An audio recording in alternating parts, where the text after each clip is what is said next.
It's Sunday, my dudes, which means it's the last day of the HGC weekend. And what better way to cap off the weekend than with two high-octane NA matches? I'm Gillyweed J. Howe talking about a stellar match. That Fnatic method was something. Everything you and I coming in today, we're like, this is the match to watch. Yeah. It ended up living up to the hype, so definitely a good way to end EU for the weekend before we get our last round here in North America. So definitely a good series there. Yeah, and if anything, it just shows us that it's not just NA that has a lot of close competition. It's happening in EU too. And we can take a look at the NA standings. Yesterday we took a closer check-in with the bottom two teams who as of yet still unable to win a match between LFM and No Tomorrow.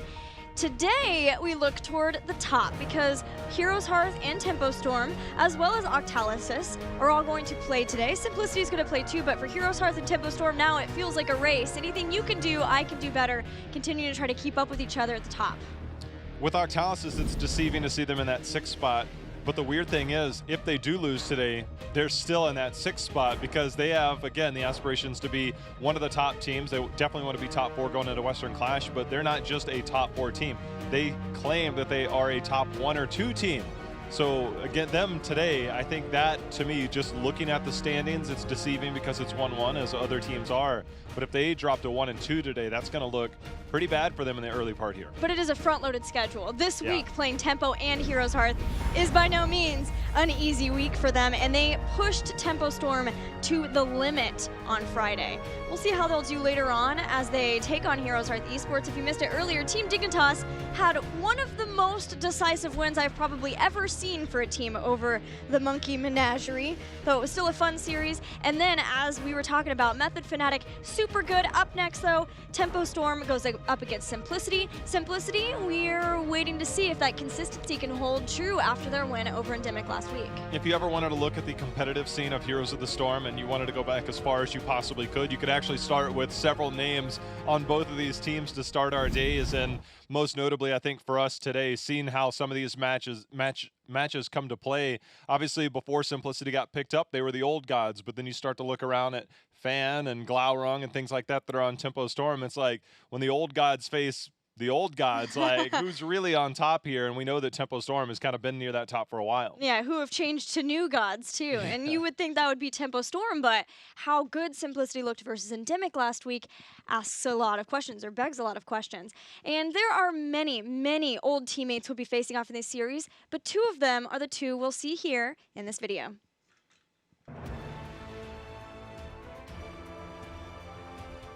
Simplicity looked pretty good in their series this weekend. When preparing for this team specifically, you just kind of gotta be ready for anything like aggressive that they'll throw at you. More often than not, they'll find a strategy or a little nuance and play with it, and it seems like Sergeant Hammer's kind of been that trend, at least this past weekend. I think Zuna's been in the scene a long time and kind of just plays whatever his team needs him to play or whatever he thinks gives him the best chance to carry. And I'm excited to see how good he is. If they play to their potential as a team, I think it could be closer than expected, but I feel pretty confident in us 3-1 or 3-0. Yeah, Tempo is still a very strong team, even though they did lose Psalm, who is an amazing player. So it is a big hit to the team. That being said, watching them last weekend, they still looked really strong. We're definitely not going to sleep on them, and we're going to prepare for them extremely hard. And I think this series can go one of two ways. Either one team is going to run away with it because of some serious draft advantages, or if both teams come in with some even drafts, I think that it could go all the way to 5 games because we're really hungry this season, and we want to take them that far and hopefully get the win.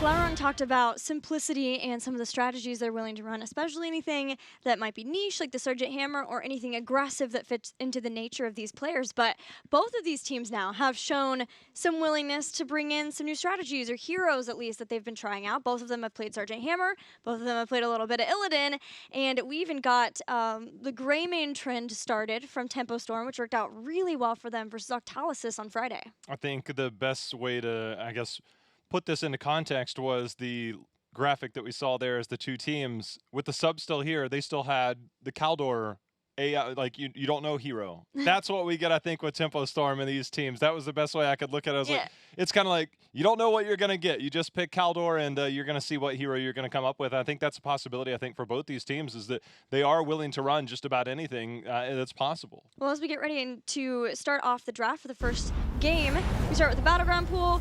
Battlefield of Eternity was not banned. It's always banned versus Simplicity, and it's always banned by Tempo Storm, but they switch it up and they ban Sky Temple instead.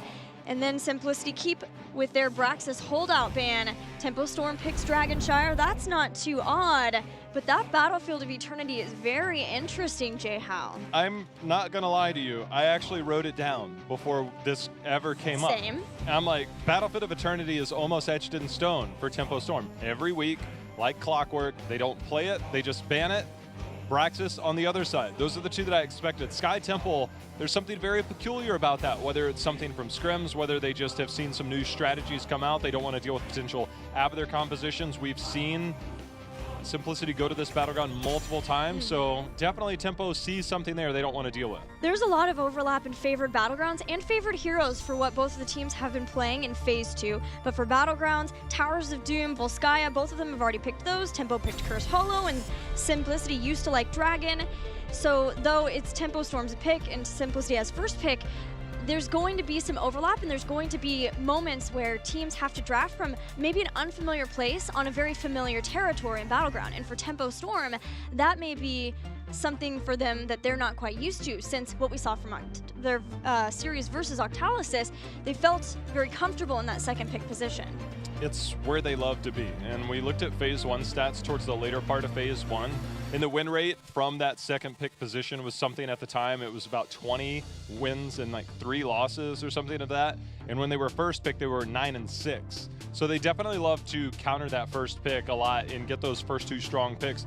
And they're willing to play around that post-second ban. It seems like they counter drafts very well. And then of course, when your second pick, it's 2-2, and then you get the last hero. That can always be that flexible counter pick. And as you mentioned, Greymane has risen in priority a little bit so far for Tempo. And so Hanzo and Greymane, I think, are 2 heroes that I'm definitely curious on how we're going to go in that direction. Simplicity, they're going to ban the Urel, meaning that Zuna, I don't think, is ready to deal with that big hammer coming out there. Yeah, you and I, right before we went live, talked a lot about what the solo lane means for this matchup, because Zuna switching back over to this role seems to have a few heroes that he feels really comfortable on, namely Dahaka and Blaze. He played a little bit of obviously he played the Illidan too in the Illidan game, but other than that, sticking very close to home for what's worked for him. Those are also favorite heroes for Glaurung, but Glaurung's been on the roll for longer. Both of these players also have a tendency to sometimes get caught out being a little too aggressive, so which team can make the most of those when those picks happen, or can make the most of someone playing too aggressively? And knowing that, something that we saw Tempo go up against No Tomorrow that Tempo was able to kind of take advantage of was the double global of Dahaka Falstad, but as No Tomorrow showed again yesterday, they ran it again early, and then they were able to use that Falstad to fly up there. And I think if you can find that rotational hero to go between that mid and top lane, you can take advantage of somebody that does push too far forward, and you're like, well, we're going to punish you for it. And we'll see if that does come to play. Dahaka does do well on that solo lane, can heal himself pretty easily, so not a huge loss in that department, but something, again, to make note of. There are many heroes still up that were not making it through drafts for the rest of the weekend. Things like Genji, Tracer, these are still up. Malfurion has made it through, though it seems like Malfurion people are more keen to leave it through. Johanna and Blaze, they're up too. And I think maybe we would have seen both of those get picked, but having Genji up, it's just way too of a comfort hero for Ven. We've seen them love to be able to get Ven on this hero, and then they're going to get Caterpillar's Johanna. It's his #1. I just wonder if Simplicity has been watching at what people have been using Genji for in the early game. If you want to alleviate some of the pressure from that top lane, we've seen teams take that Genji up to the top lane and backdoor the well right out of the gate. He has the mobility, he can poke from far, and we've seen a commitment towards that in certain teams to prioritize that on Dragonshire. So Simplicity, are they aware of that? Is Tempo even willing to do that? And I know Tempo is one of those teams that definitely is. So the very first start of the game, I'm curious if Simplicity, if they've done their homework.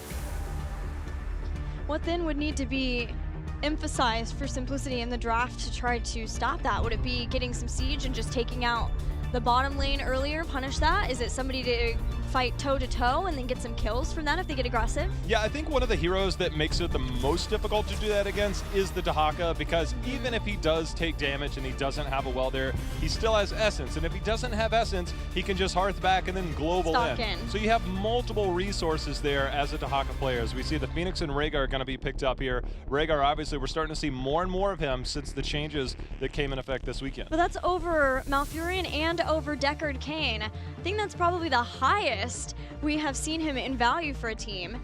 But he, with Wolf Run, has a lot of mobility for himself to try to run around quickly, try to avoid your opponents, and then try to help out a little bit more with the wave clear, with picking up camps too. Up next for the ban for Tempo Storm. They can't ban the support, so I would guess, oh yeah, the hammer factor. Yeah, this isn't necessarily the map where we see the most hammer on, and I'm kind of trying to figure out where that really works into this. Yeah, there's still Genji. Yeah, with the Genji on the other side, Johanna can walk in. But playing it safe, keeping it simple, and I think one of the things for Tempo Storm is that Ben has done an excellent job on the hammer. Now we got to consider Jaina coming in here does give you that wave clear that you can have mid and bot, allowing Genji to kind of rotate around, look for picks, whether it's in the bot lane, scout a little bit, or even rotate to that top lane to try and see if they can get the gank onto the top lane. I wonder if this is going to be another Grey main for Fan, or if they're willing to bring that up, given that there's still a lot of things left, like Hanzo. They get Sonya for the top lane. That's a Glowron Classic. They'll wait on that last range damage dealer, and they'll get Sonya and Deckard Cain. Yeah, you know, Deckard obviously very strong. Johanna, again, if you don't need a high wave clear hero, we've seen the change. Johanna gives you pretty good wave clear at the start, but now that we've seen Sin's Exposed picked up, it gives a little bit more added wave clear, so you can prioritize your resources in different ways. If you want to get more dive potential, if you want to have more damage without having to worry about wave clear, Johanna is one of those tanks that can allow that to happen. For simplicity now, we see this team, we know the dive potential here. Muradin seems likely. Garrosh being banned out obviously in that first spot. Muradin's kind of been that next tier hero that we see a lot of teams that are very comfortable with running right now.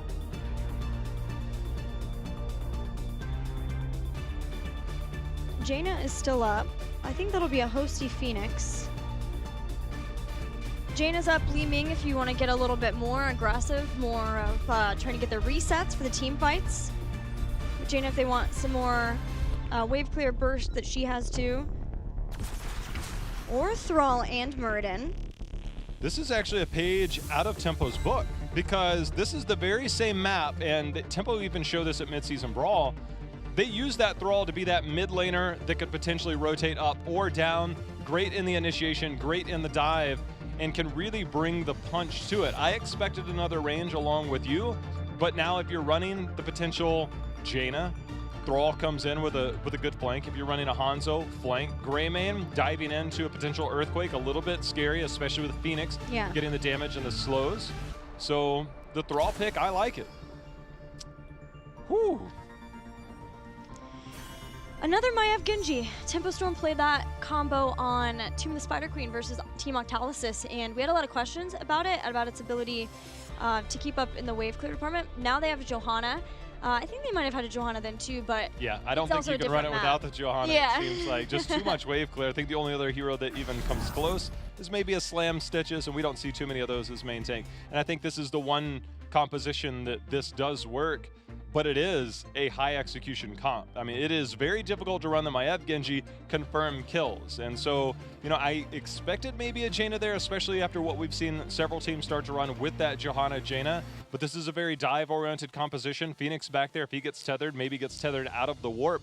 But again, taking a Maiev into a Thrall in that style of composition, they are more than willing. If you tether, they will stay right on top of you and take that fight right back. And then it becomes a test of will almost at that much in those skirmishes. Yeah, you have a lot of sustain with Thrall, a lot of sustain with your Dahaka too, so they can sit in there for a while. And then having the Ancestral Healing, shielding from Phoenix. Phoenix is probably your biggest bet in getting a kill, Phoenix and Rhaegar. So we'll see if Tempo Storm can find those kills, those opportunities as we head into Dragonshire for game number 1. Tempo Storm and Simplicity. I've been looking forward to this match all weekend, J-How. And this is just some of the biggest names that we have in the game, and Tempo Storm, of course, still sitting atop the throne here in North America, and they're trying to continue their reign, as it will be that of June, he'll be on that Deckard, of course. Cattle manning the front line on Johanna. Glaurung on Sonya. Fan on Maev, leaving Ven on the Genji, still trying to make his mark here. Their opponents in the red, looking at Team Simplicity. Hosty playing Thrall, K1 Pro on that Phoenix. King Caffeine repping the Muradin. Tiger JK will be playing Rhaegar, and finally Zuna playing Dahaka. Yeah, I almost wondered, because I remember even as early as last year, whenever that flex hero would come in, we saw a little bit of Thrall. K1 Pro was actually one of the few people that was running it prior to the minor rework. And so seeing Hosty on here, he seems to be more falling back into that flex role that we've known him to be in the earlier part of the year when Zuna was that other backliner. It was a matter of keeping Hosty as more the primary carry role. Hosty puts in a lot of work and likes being able to flex onto different heroes. We saw his ETC in the last series as Glaurung gets ganked. Can they execute though? K1 Pro warps forward. Oh, no. The Plasma Cutter just barely missed getting that final swipe through. And now Tempo Storm's looking to retaliate. Everybody thought, you've got it. No, you've got it. You've got it. It's like Turns out no one's got it. It's like that superhero meme where they look at each other like, I'm you, you're me, you got it? The Superman one? Nope. No? One day. One day we'll find a reference that we both know. Keep trying. We've got You'll camps know it going. when you see it, trust me. Yeah. That's such a big loss, though. Not confirming that kill, I think, was tough. The fact that they committed that early rotation up, they almost got it. Sonya's healing, obviously, pretty significant in that. But again, we don't see that priority towards that well in the top lane. I think that eventually it will come. But again, going against something like a Dahaka, it doesn't have the same value as it would versus something like a Blaze, or even a Sonya in this case, if Simplicity tries to do that themselves. This might be the place, depending on what they want to do with those bruisers. They're going to start them up, then go to the mid. Make sure to clear that out, but it may be an opportunity to go up and try to either get a gank, force back to Haka, and then use that in that time. It's been sniffed out that Simplicity is getting their Giants, though, as they've taken a little bit of damage in the bottom lane, given that Tempo Storm prioritized getting those over their bruisers first. Right now, pretty even so far. Again, camps being prioritized by both teams. I'm actually watching the mini-map, just trying to see if Genji's going to go over there. And again, I like these early rotations, because you know Ven, he has one thing in mind, and there it is, to get onto that. The problem is he just used his Swift Strike, Gilly. He does not have a way out. Zuna and team are going to come down here. That is a mistake, right? That is when you are newer to HGC. That is your mobility. You cannot do that. I know you want to get that strike at the heart damage at level 4. That's why you Swift Strike in.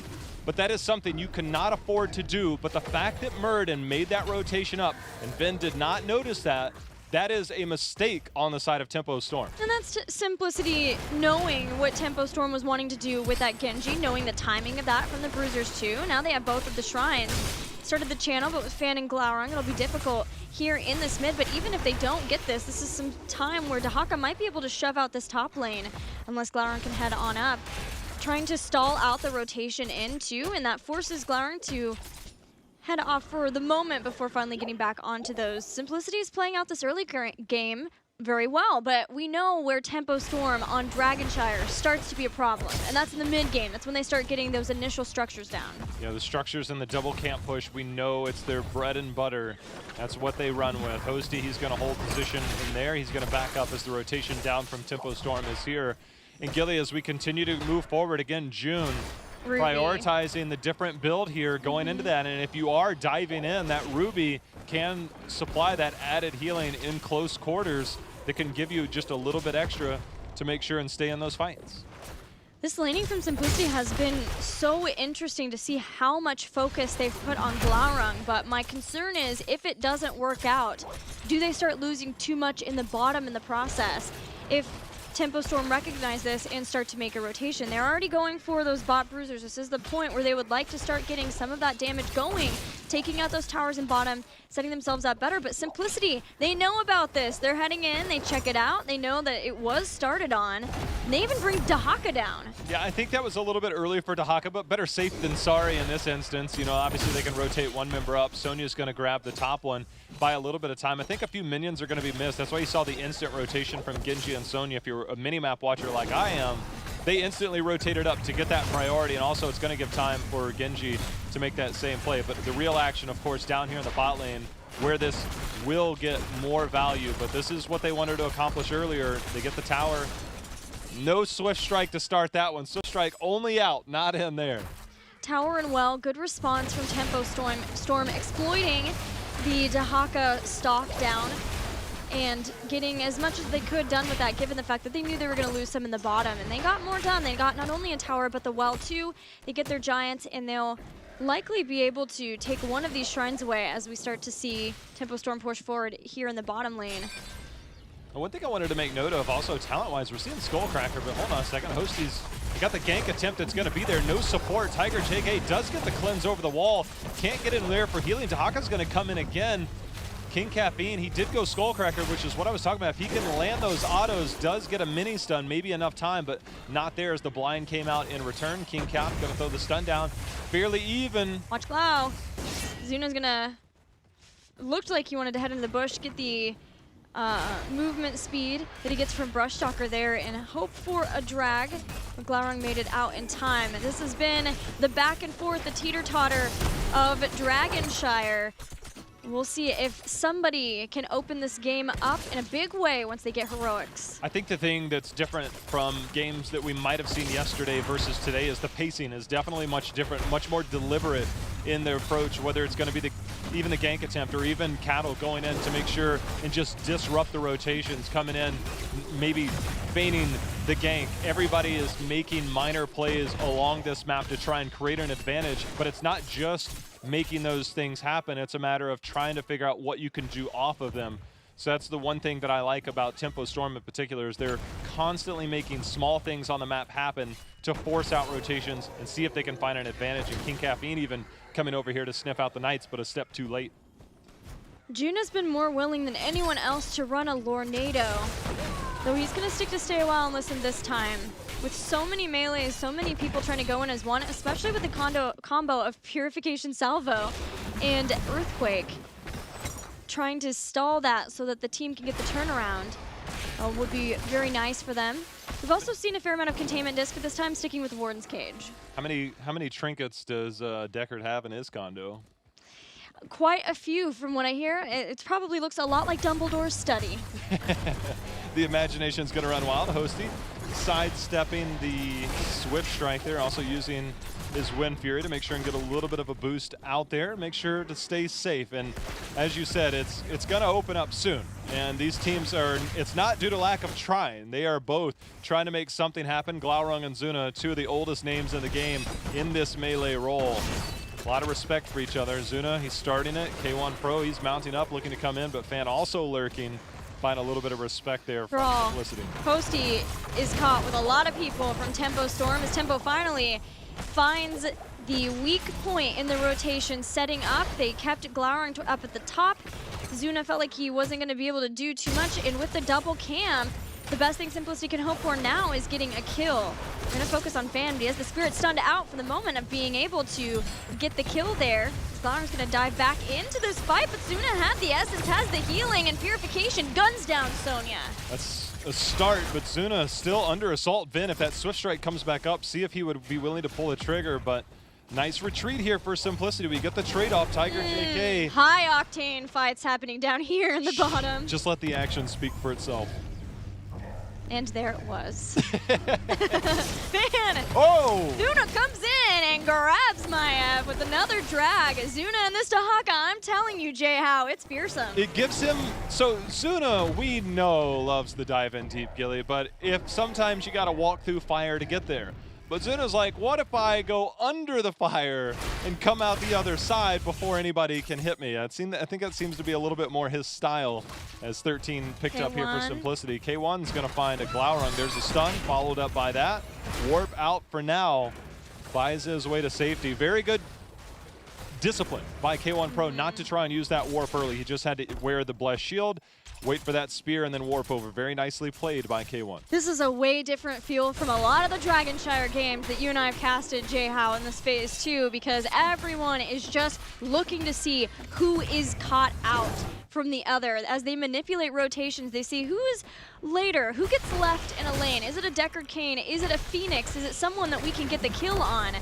And both of them have found those answers, but it's Simplicity who's been able to get just a little bit more. Hosty gets the camp to Haka, stalks in, Iron Skin already used. Phoenix dies though in the mid, but they'll be able to take out Cattle. Yeah, the trade so far, King Caffeine is now finding himself Deckard. He's going to try and get the body block in. Avatar's going to be there trying to be that big body for the block. Stuns going in, Earthquake going down, but it's not enough. Fan, Wow. of course, getting those resets. Glaurung, talk about walking through fire. He's going to try and spin through it as the Warden's cage is down, locking people in. Yeah, the drag is going to lock down Fan though too. That should be a big scroll of ceiling to stop any further happenings from Simplicity. Just chucking out a Storm Bolt backwards to keep stacking up before King Caffeine willingly gives up the positioning. Top still held by Tempo Storm. If Simplicity can't get this, they need to send someone to the mid, which we see Phoenix going to, or to the top to take that back, but instead they feel comfortable with all of that tankiness to get back on the point. Well, you mentioned before all that broke out was it feels different than the tempo games we're used to seeing. That play by Simplicity, the respawn time on that camp is longer than the siege camp, and I think that's one of the things that now, without that availability to it, it's 3 minutes out before that's ever even a factor again, and that is much further into this game where Tempo Storm can have another opportunity, but we know they love to play around that night camp. Simplicity denying that away from them, I think is a major move for them, understanding what Tempo Storm's strengths are. Yeah, we asked Caterpillar, why do people keep letting you run the same strategy on Dragon Share? And he said, I don't think it's going to happen much longer. And as with many things, Caterpillar was right. Simplicity has figured out how to stop that strategy from happening, and they are keeping up with Tempo Storm on one of their very best battlegrounds. Now having the Bruisers in the top, the Shrine there, sending Dahaka up.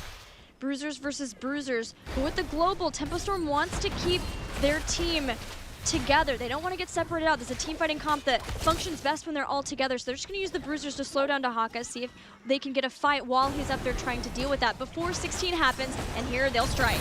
Yeah, there comes the Warden's cage again. Tiger JK He's dead. It's ripped apart. Stay Wild and Listen going to keep Hosty in for a moment. Warden's cage pulling him back in.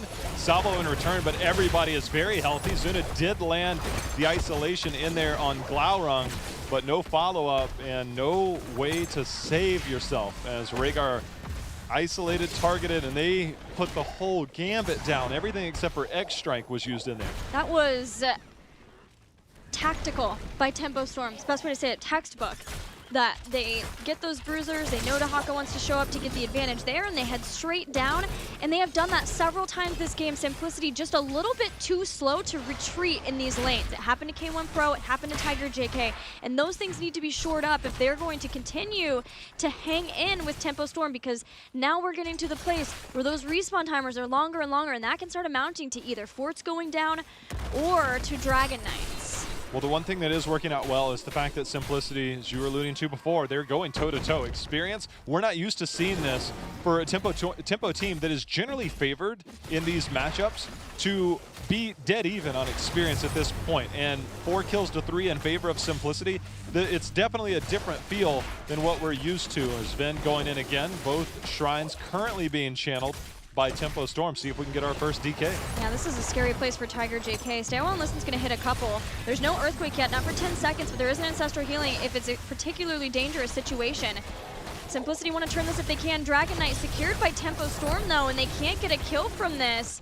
And now the Dragon Knight can start to wreak havoc in this mid lane as Glaurung dives in with them with an Ancient Spear. I think this is going to be that moment where we see Tempo Storm. They're going to try and get this down. They'll have the lanes pushed out, and this might be an opportunity for them to get that double camp we talked about, because by the end of this phase, the Knight should be up, the Siege Giant should be up. Salvo is going to be used, but a Deflect and an Iron Skin and a Deckard with 10 armor, those health bars remain unchanged. This is a scary place for Simplicity now for fights because of Scroll of Stone Curse, and I'm very scared that people can just dive past King Caffeine and jump on either K1 or Tiger JK. Tiger JK especially, you can see his positioning ever since that kill. So far back, Barrel Lunge not to be used in these fights. It's all about just trying to keep this team alive. Well, they're trying, but the structures are more important at this point because they are starting to fall. Still 15 seconds left on this DK. Right behind it, maybe. Hosty goes in. Yeah, King Caffeine and team, they're diving in deep. Phoenix, however, was booted away. No salvo for 30 seconds. Zuna comes in. He's trying to catch somebody on the back end.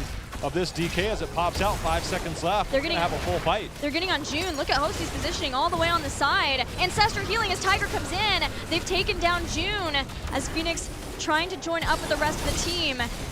Glaurung looks to be the next target. Warden's Cage pulls back in, pulls people off of Glaurung so he can get away, but Suna is not letting that happen. He drags him back in, but now with these whirlwinds, Glaurung is not only living, he is thriving in these fights. For the moment, he doesn't land the spear though, and he gets taken down by Look for the Phoenix. Feral Lunge here, see if he can get there. Tiger JK not going to get there in time. He already used his totem. Bro. The root just out of place, but that level 16 for Hosty is going to be enough, and there they go. 4 members down. Hosty with that level 16 talent did have it completed, so the damage was there, the slow was there, and at the tail end of this, I said Tempo might have a chance for this night camp, but when you lose 4 members, Simplicity, not only do they get this, but they got to take it and run with it. Yes, and Tiger 16 too, that Rising Storm, that does more, stacks faster now in the damage than before.